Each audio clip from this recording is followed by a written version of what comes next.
بالله من شرور أنفسنا وسيئات أعمالنا من يهده الله فلا مضل له ومن يضلل فلا هادي له وأشهد أن لا إله إلا الله وحده لا شريك له وأشهد أن محمدا عبده ورسوله يا أيها الذين آمنوا اتقوا الله حق تقاته ولا تموتن إلا وأنتم مسلمون يا أيها الناس اتقوا ربكم الذي خلقكم من نفس واحدة وخلق منها زوجها وبث منهما رجالا كثيرا ونساء واتقوا الله الذي تساءلون به والأرحام إن الله كان عليكم رقيبا يا أيها الذين آمنوا اتقوا الله وقولوا قولا سديدا يصلح لكم أعمالكم ويغفر لكم ذنوبكم ومن يطع الله ورسوله فقد فاز فوزا عظيما أما بعد فإن خير الحديث كتاب الله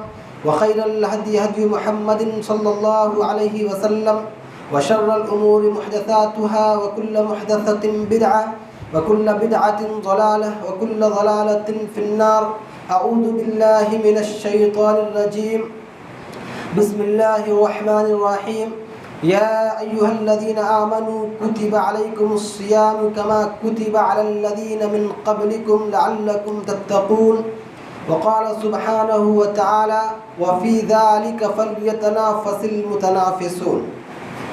تمام قسم کی تعریفات، ہر طرح کی بڑائی بزرگی اللہ وحدہ لا شریک خالق کائنات مالک ارض و سما کے لیے لائق و سزاوار ہے، جو ہم سب کا خالق مالک رازق ہے، تنہا پوری دنیا پر بادشاہت کر رہا ہے.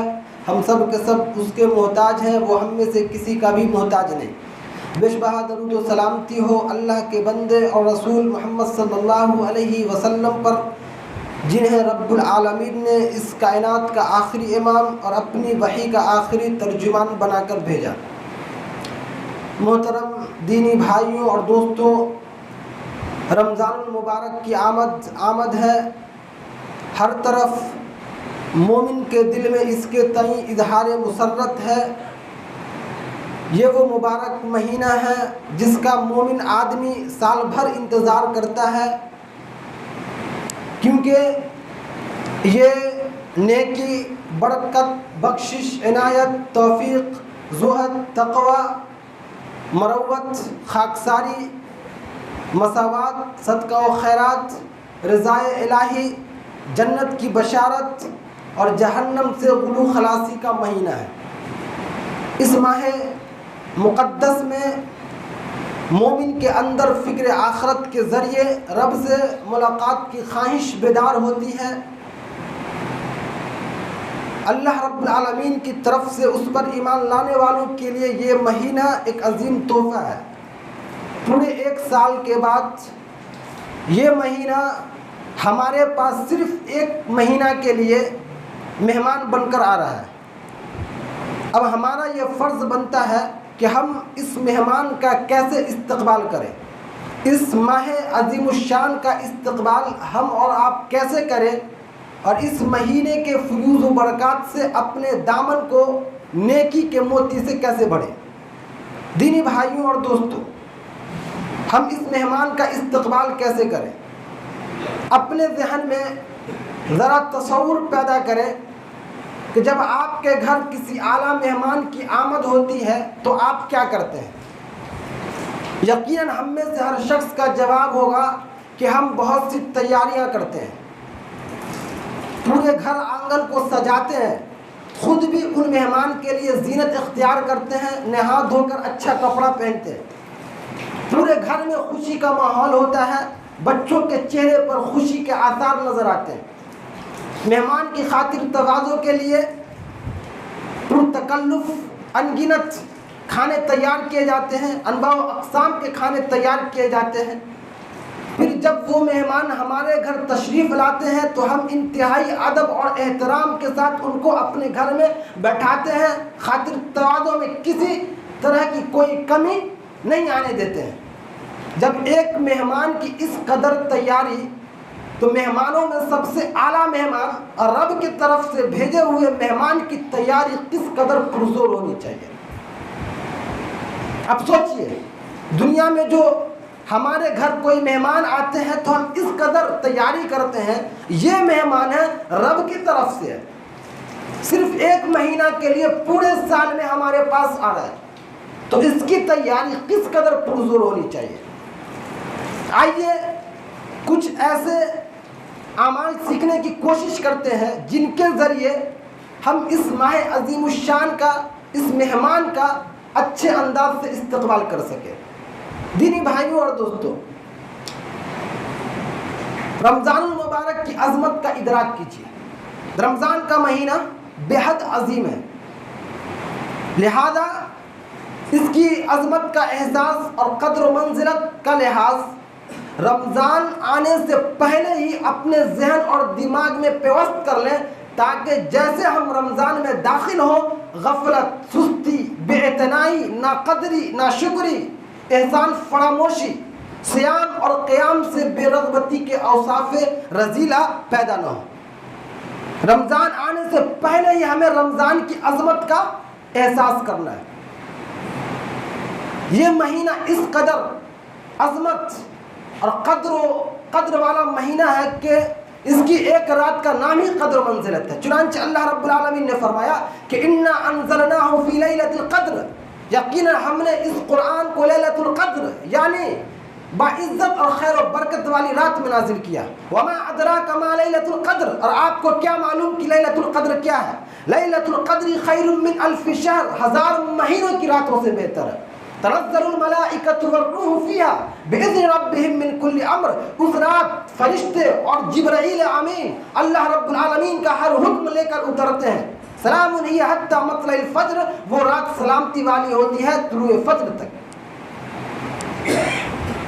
آپ ہرگز یہ نہ سمجھیں کہ رمضان کی صرف ایک ہی رات قدر و منزلت والی رات ہے، بلکہ رمضان کا ہر دن، ہر رات، ہر وقت، ہر لمحہ، ہر پل قدر و منزلت کا حامل ہے۔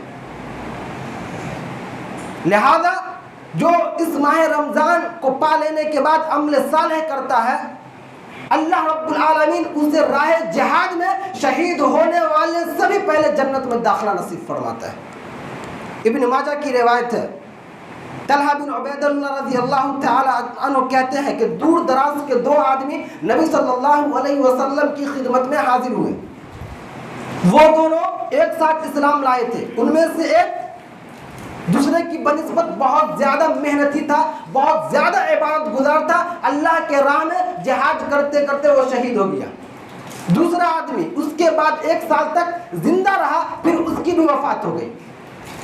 طلحہ رضی اللہ تعالی عنہ کہتے ہیں کہ میں نے خواب دیکھا کہ میں جنت کے دروازے پہ کھڑا ہوں، وہ دونوں شخص اچانک نظر آئے۔ جنت سے ایک آدمی نکلا اور اس شخص کو اندر جانے کی اجازت دی جس کی وفات 1 سال کے بعد ہوئی۔ جو آخری بھی مارا اس کو جنت میں لے گیا۔ پھر دوسری بار نکلا اور اس شہید کو اندر جانے کی اجازت دی۔ اس کے بعد اس آدمی نے میرے پاس آ کر مجھ سے کہا کہ ابھی تمہارا وقت نہیں آیا ہے، تم یہاں سے چلے جاؤ۔ صبح ہوئی، میں نے یہ خواب لوگوں کو بیان کیا، لوگ حیرت میں پڑ گئے،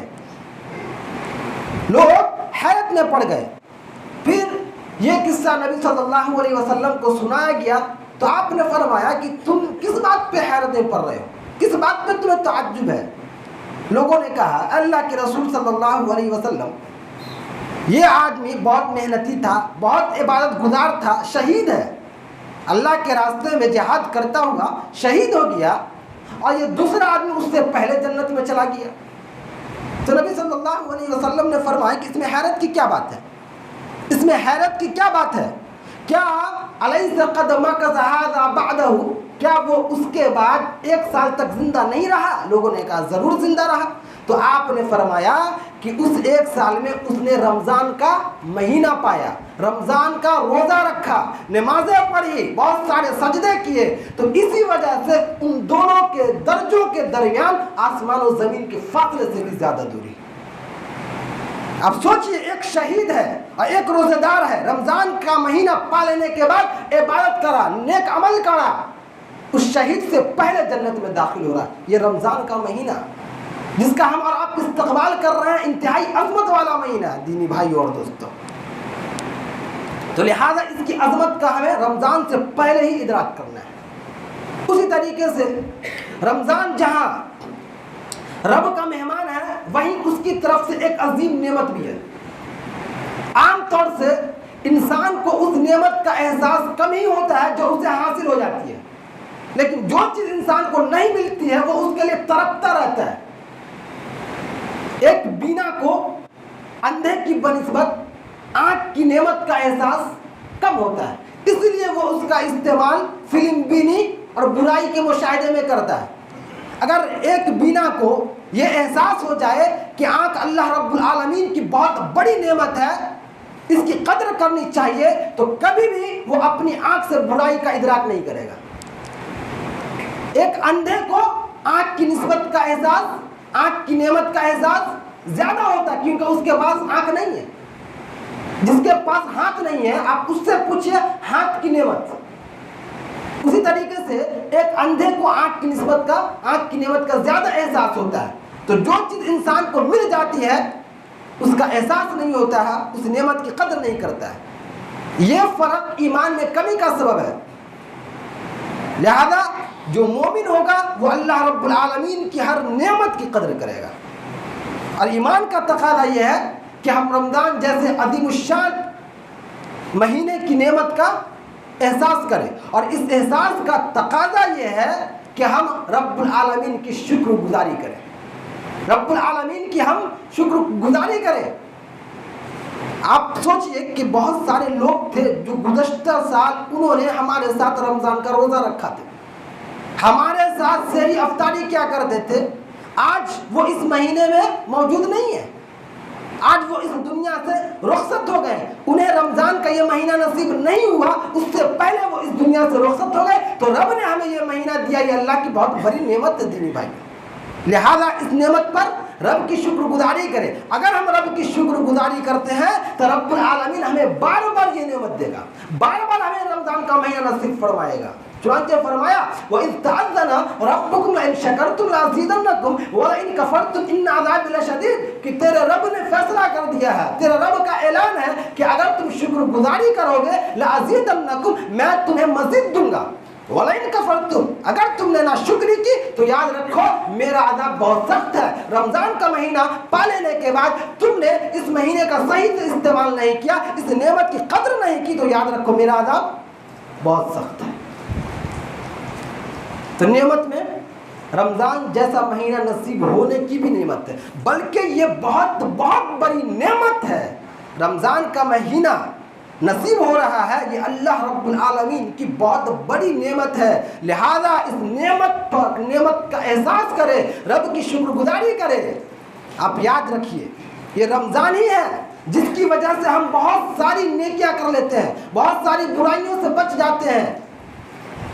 نماز، روزہ، زکوٰۃ، صدقہ و خیرات، ذکر و تلاوت، دعا و استغفار، یہ رمضان کا دن ہے، یہ رمضان کا دن ہے۔ رمضان میں ہم جتنی نیکی کرتے ہیں، جتنی عبادت کرتے ہیں، سال کے 11 مہینے میں ہم کرتے ہیں نہیں کرتے۔ رمضان میں ہمیں یہ توفیق ملتی ہے کہ ہم روزہ رکھتے ہیں، رب کے لیے اپنا کھانا پینا چھوڑ دیتے ہیں 14-15 گھنٹہ، سال کے علاوہ ہم کسی مہینے میں اس طرح کی عبادت نہیں کرتے ہیں۔ رمضان میں ہم قرآن مجید کی تلاوت کرتے ہیں، رمضان میں ہم برائی سے بچتے ہیں، رمضان میں ہم اپنے دل میں اللہ کا ڈر پیدا کرتے ہیں، رمضان میں ہم فکر آخرت کرتے ہیں۔ سال کے 11 مہینے میں ہم ایسا کچھ بھی نہیں کرتے ہیں۔ رمضان ایسا مہینہ ہے کہ نیکیوں کا موسم بہار ہے، ایک مسلمان اپنے دامن کو نیکیوں کی موتی سے بھر لیتا ہے۔ بہت بڑی نعمت ہے، بہت بڑی نعمت ہے۔ اس نعمت کی شکر گزاری کریں، اس نعمت پر رب کی شکر گزاری کریں اور اچھے انداز سے رمضان کا استقبال کریں۔ دینی بھائی اور دوستو، جب ہم نے مہمان کی عظمت بحال کر لی، اس عظیم نعمت کی قدر و منزلت کا بھی لحاظ کر لیا، تو اب ہمارا یہ فرض بنتا ہے کہ ہم دنیا سے رخ موڑ کر اللہ کی طرف لوٹ جائیں۔ دنیا سے رخ موڑ کر ہم اللہ کی طرف لوٹ جائیں۔ اللہ کی طرف لوٹنا صرف رمضان میں نہیں، بلکہ ایک مومن ہمیشہ اللہ کے حوالے اور اس کی زندگی اللہ رب العالمین کے مرضی کے حساب سے گزرتی ہے۔ یہاں صرف بطور تذکیر ذکر کیا جا رہا ہے کہ ایسا نہ ہو بندہ رب سے دور ہو کر روزے کے نام پر بھوک اور پیاس کی شدت کو برداشت کرے. اگر ایسا ہے تو روزے کا کوئی فائدہ نہیں. پہلے رب سے تعلق جوڑے, رشتہ مضبوط کرے, رب کی طرف دوڑے, رب کی طرف پلٹے, رب کو راضی کرے, اس کے بعد جا کر ہماری نیکیاں قبول ہوگی. اگر ہم نے رب کو راضی نہیں کیا, رب سے دور ہو کر ہم نے بھوک اور پیاس کو چھوڑ دیا, تو پھر کوئی فائدہ نہیں, کیونکہ یہ رمضان ہمیں رب سے تعلق مضبوط کرنے کے لیے آ رہا. سال بھر اگر ہمارا تعلق رب سے کمزور ہو گیا ہے تو اللہ رب العالمین یہ مہینہ اس لیے ہمیں دیتا کہ رب سے تعلق مضبوط کر لو, فکر آخرت کرو. تو اس لیے ہمیں رمضان سے پہلے اللہ سے رشتہ مضبوط کرنا, اللہ کی طرف پلٹنا, دنیا داری کو چھوڑ دینا. سال بھر ہم نے بہت کمایا, بہت پیسے کمائے, بہت مستیاں کی, اپنے وقت کو برباد کیا, لیکن یہ مہینہ ہرگز اس لائق نہیں ہے کہ آپ اس کے ایک لمحے کو بھی یوں ہی ضائع کر دیں. ایک لمحے کو بھی آپ ضائع کر دیں, یہ مہینہ ہرگز یہ اس لائق نہیں ہے. تو اس لیے رمضان سے پہلے اللہ سے رشتہ ناتا مضبوط کریں. اسی طریقے سے دینی بھائیوں اور دوستوں, منکر سے اجتناب کریں. رمضان کے استقبال میں ایک اہم پہلو یہ ہے کہ ہم رمضان سے پہلے اپنے تمام گناہوں سے معافی مانگ لیں, گناہوں سے پاک صاف ہو جائے, اپنے دلوں کو پاک صاف کر لیں. مشہور مثال ہے, صبح کا بھولا شام کو گھر آ جائے تو اسے بھولا نہیں کہتے ہیں. پچھلے 11 مہینوں میں ہم نے جتنی بھی غلطیاں کی ہیں, جتنے بھی ہم نے گناہ کیے ہیں, رب العالمین کی شفقت کو دیکھ کر اگر ہم اس سے معافی مانگتے ہیں, توبہ استغفار کرتے ہیں, تو رب العالمین کا دروازہ ہمیں کھلا ہوا ملے گا.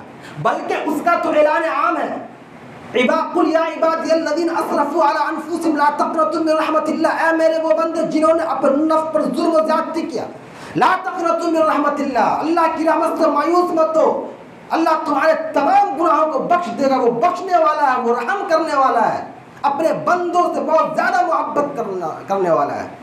تو اللہ رب العالمین کا اس طرح اعلان ہے, رمضان سے پہلے ہی ہم اپنے تمام گناہوں سے سچی توبہ کریں, اپنے دلوں کو پاک صاف کر لیں. آپ کے گھر اگر کوئی مہمان آتا ہے تو مہمان کی آمد سے پہلے آپ نہا دھو کر اچھا کپڑا پہنتے ہیں جو آپ کو میسر ہوتا ہے, خوشبو وغیرہ لگاتے ہیں. ایسا نہیں ہوتا ہے کہ جب آپ کے گھر مہمان آ جاتے ہیں اس کے بعد آپ نہاتے ہیں, کپڑا وغیرہ پہنتے, نہیں, پہلے سب کچھ کر لیتے ہیں. تو یہ رمضان آ رہا ہے, اس سے پہلے ہمیں اپنے گناہوں سے پاک صاف ہو جانا ہے. اپنے گناہوں سے ہمیں پاک صاف ہونا. رمضان کی آمد سے پہلے استقبال کیسے ہوتا ہے؟ ایسے ہی استقبال ہوتا ہے. آپ مہمان کا استقبال یوں ہی اسی طرح پرانے پھٹے کپڑے میں تو نہیں کرتے ہیں. کوئی بندہ اسی طریقے سے کوئی بڑا مہمان آتا ہے لنگی گنجی پہن کر مہمان کا استقبال تو نہیں کرتا, بلکہ مہمان کے استقبال کے لیے آپ اچھا کپڑا پہنتے, نہا دھوا کر, خوشبو لگا کر آپ کھڑے رہتے ہیں استقبال کے لیے. تو رمضان کا استقبال یہ ہے کہ ہم اپنے گناہوں سے پاک صاف ہو جائے, کیونکہ یہ رمضان ہمارے دل کو اور زیادہ متقی بنانے کے لیے آ رہا ہے. تو پہلے سے اپنے دل کی غلاظت کو, جو بھی برائیاں ہیں, جو بھی نحوستیں ہیں, اس کو ہم ختم کریں. اس کے بعد جا کر ہم رمضان کا استقبال کریں. اور اپنے ان دوست اور احباب کو تو دیکھیے, اپنے ان دوست احباب کو دیکھیے کہ جنہوں نے رمضان میں توبہ استغفار کرنے کا سوچا تھا, قبل اس کے کہ وہ رمضان کا نیا چاند دیکھ پاتے, ہم نے انہیں سبقات کر دیا, ہم نے ان کو دفن کر دیا, وہ اس دنیا سے رخصت ہو گئے, انہیں یہ مہینہ نصیب نہیں ہوا. اس لیے توبہ استغفار میں تاخیر مت کیجیے, توبہ استغفار میں تاخیر مت کیجیے. فوراً توبہ استغفار کر کے گناہوں سے بالکل آپ پاک صاف ہو جائے, اس کے بعد رمضان کا استقبال کریں. رمضان کا صحیح استقبال یہی ہے. دیکھا جاتا ہے کہ لوگ ایک طرف نیکی بھی کرتے ہیں اور دوسری طرف بدی بھی کرتے ہیں. اس طریقے سے اعمال کا ذخیرہ نہیں بنتا ہے, بلکہ بدی کے سمندر میں ہماری نیکیاں ڈوب جاتی ہیں. ویسے بھی ہمارے پاس نیکیوں کی کمی ہے, وہ بھی ڈوب جائے, وہ بھی ضائع ہو جائے, تو پھر نیکی کرنے کا کوئی فائدہ نہیں. اس لیے اگر نیکی کو بچانا چاہتے ہیں, رمضان کی برکتوں, نعمتوں اور رحمتوں کو بچانا چاہتے ہیں, تو پہلے توبہ استغفار کریں, بدی سے مکمل اجتناب کریں. اللہ رب العالمین نے قرآن مجید میں فرمایا کہ قل انفقوا طوعا او کرها لن يتقبل منکم انکم کنتم قوما فاسقین. اب کہہ دیجئے کہ تم کسی بھی طریقے سے خرچ کرو، خوشی سے یا ناخوشی سے کسی طریقے سے بھی خرچ کرو، اللہ رب العالمین ہرگز قبول نہیں کرے گا. انکم کنتم قوما فاسقین، اس لیے کہ تم لوگ فاسق ہو. اس آیت سے پتہ چلتا ہے کہ فسق و فجور اور ناپسندیدگی کی وجہ سے اللہ رب العالمین صدقے کو قبول نہیں کرتا ہے. بندہ صدقہ بھی کر رہا ہے لیکن فسق و فجور کی وجہ سے یعنی گناہوں کی وجہ سے اللہ تعالیٰ صدقے کو ضائع کر دیتا ہے، برباد کر دیتا ہے. چوتھی صحیح بخاری میں ہے من ترک صلاۃ العصر حبط عملہ، جس نے عصر کی نماز چھوڑ دی اس کا عمل برباد ہو گیا، اس کا عمل برباد ہو گیا. کیا معلوم ہوا کہ ہم عبادت بھی کرتے ہیں، نیکی بھی کرتے ہیں، اس کے ساتھ ہم گناہ بھی کرتے ہیں، تو اس میں کوئی شک نہیں ہماری نیکیاں قابل رد ہیں. ان الصلاۃ تنہی عن الفحشاء والمنکر والبغی، نماز انسان کو بے حیائی اور برائی سے روکتی ہے. جو نماز اور روزہ انسان کو بے حیائی اور برائی سے نہ روکے، ظاہر سی بات ہے کہ ایسی نماز اور ایسا روزہ قابل رد ہے، قابل مردود ہے. اس لیے بدی سے مکمل اجتناب کیجیے، اس کے بعد ہم اس مہینے کا استقبال کریں، نیکیاں کریں. لوگ ایک طرف الحمدللہ نیکی تو کرتے ہیں، دوسری طریقے سے بدی سے اجتناب نہیں کرتے ہیں، گناہ بھی کرتے رہتے ہیں. تو جتنا ضروری نیکی کرنا ہے اتنا ہی ضروری ہمیں گناہوں سے بچنا بھی ہے. نیکیوں کی محبت پیدا کرنی ہے، اب برائیوں کی نفرت پیدا کرنی ہے، تب جا کر اعمال کا ذخیرہ بنتا ہے، تب جا کر اللہ رب العالمین ہماری نیکیوں کو قبول کرتا ہے. اسی طریقے سے دینی بھائیوں اور دوستوں، رمضان کے استقبال کے لیے ضروری ہے کہ ہم پہلے سے بہتر بن جائیں، اپنے اندر بدلاؤ لائیں، اچھائی کے تئیں اپنے اندر بدلاؤ لائیں. یہ رمضان کا صحیح استقبال ہے. ہم سچے ہیں، پہلے سے زیادہ اور سچائی کے راستے پہ لگ جائیں. ہم متقی ہیں، پہلے سے زیادہ اور متقی بن جائیں. ہم عبادت گزار ہیں، پہلے سے زیادہ عبادت گزار بن جائیں. ہم اللہ سے ڈرنے والے ہیں تو پہلے سے زیادہ اللہ سے ڈرنے والے بن جائیں. رمضان کا مہینہ آ رہا ہے، اس کا استقبال یہی ہے کہ ہم پہلے سے اپنے آپ کو بدل لیں. سال بھر 11 مہینہ ہم جس طرح گزارا کرتے تھے، رمضان کا مہینہ تو ویسے ہم گزار نہیں سکتے. یہ مہینہ اور 11 مہینے میں تو فرق ہے. تو جس طریقے سے ہم سال کا 11 مہینہ گزارتے تھے، اسی طریقے سے اس مہینے کو ہم نہیں گزار سکتے ہیں. اگر اسی طریقے سے ہم اس مہینے کو گزارا تو یہ تو بہت بڑی بد نصیبی ہے، بہت بڑی حرمان ہے. تو رمضان کا مہینہ کچھ الگ گزرنا چاہیے، صرف عبادت کے لیے ہی اس مہینے کا استعمال کرنا چاہیے. اپنے آپ کو بالکل بدل لینا چاہیے، نیکیوں کی راہ پر اپنے آپ کو لگا لینا چاہیے. اور آپ یاد رکھیے، رمضان کا مہینہ صرف اس لیے نہیں آ رہا ہے کہ آپ بھوک اور پیاس کی شدت کو برداشت کریں. رمضان کا مہینہ صرف اس لیے نہیں آ رہا ہے کہ آپ بھوک اور پیاس کے نام پر 14 گھنٹہ 15 گھنٹہ صبر کریں. رمضان کا مہینہ اس لیے نہیں آ رہا ہے کہ آپ سحری افطاری کریں، بلکہ رمضان کا مہینہ اس لیے آ رہا ہے کہ ہمیں گناہوں سے نفرت ہو جائے. رمضان کا مہینہ اس لیے آ رہا ہے کہ ہمیں نیکیوں سے محبت ہو جائے، ہمارے دل میں تقویٰ پیدا ہو جائے، ہمیں جو برائی کرنے کی عادت ہے وہ برائی ہم سے چھوٹ جائے. یہ تربیت کا مہینہ ہے، ٹریننگ کا مہینہ ہے. یہ ہماری ٹریننگ ہوگی، بہترین تربیت کا مہینہ ہے. سال بھر ہم جو گناہ کرتے ہیں، گناہوں کی جو عادت پڑ جاتی ہے، تو یہ رمضان اسی لیے آ رہا ہے کہ ہمیں ان گناہوں سے پاک صاف کر دے، نیکیوں کی راہ پر لگا دے، نیکیوں کی راہ پر لگا دے. یہ رمضان صرف اس لیے آ رہا ہے. آپ یہ نہیں سمجھے کہ رمضان آ رہا ہے ہم 14 گھنٹہ 15 گھنٹہ بھوک اور پیاس کی شدت کو برداشت کر لیں گے، روزے کی حالت میں اپنی بیویوں سے دور رہیں گے، روزہ ہو جائے گا. رمضان کا صرف یہ مقصد نہیں ہے. لعلکم تتقون، لعلکم تتقون. اللہ رب العالمین نے روزے کے مقصد کو صرف ایک لفظ میں واضح کر دیا. روزہ جو اتنی عظیم عبادت ہے، محکم بشان عبادت ہے، صرف ایک لفظ میں اللہ رب العالمین نے روزے کے مقصد کو واضح کیا کہ روزے کا مقصد یہ ہے کہ تم متقی بن جاؤ، تمہارے اندر تقویٰ پیدا ہو جاؤ، نیکیوں سے محبت ہو جائے، برائی سے نفرت پیدا ہو جائے، یہی روزے کا مقصد ہے۔ اگر یہ مقصد ہم سے فوت ہو رہا ہے تو پھر کوئی فائدہ نہیں۔ دینی بھائیوں اور دوستوں، یہ جو مہمان آنے والا ہے اس کا ہم صحیح انداز سے استقبال کریں، اپنے آپ کو بالکل تیار رکھیں اور آپ اس مہینے کا استقبال کریں۔ اللہ رب العالمین سے دعا ہے کہ اللہ رب العالمین ہم تمام لوگوں کو اس ماہ عظیم الشان کا، اس مہمان کا اچھے انداز سے استقبال کرنے کی توفیق عطا فرمائے۔ اللہ رب العالمین ہمیں رمضان مبارک سے بھرپور فائدہ اٹھانے کی توفیق عطا فرمائے۔ رمضان کی عظمت کو احساس کرتے ہوئے اور اس کی نعمت کا احساس کرتے ہوئے رب کی شکر گزاری کرنے کی بھی توفیق ملے ہمیں۔ آمین وآخر دعوانا الحمدللہ رب العالمین، انہ تعالی جواد کریم ملک بر رؤوف رحیم۔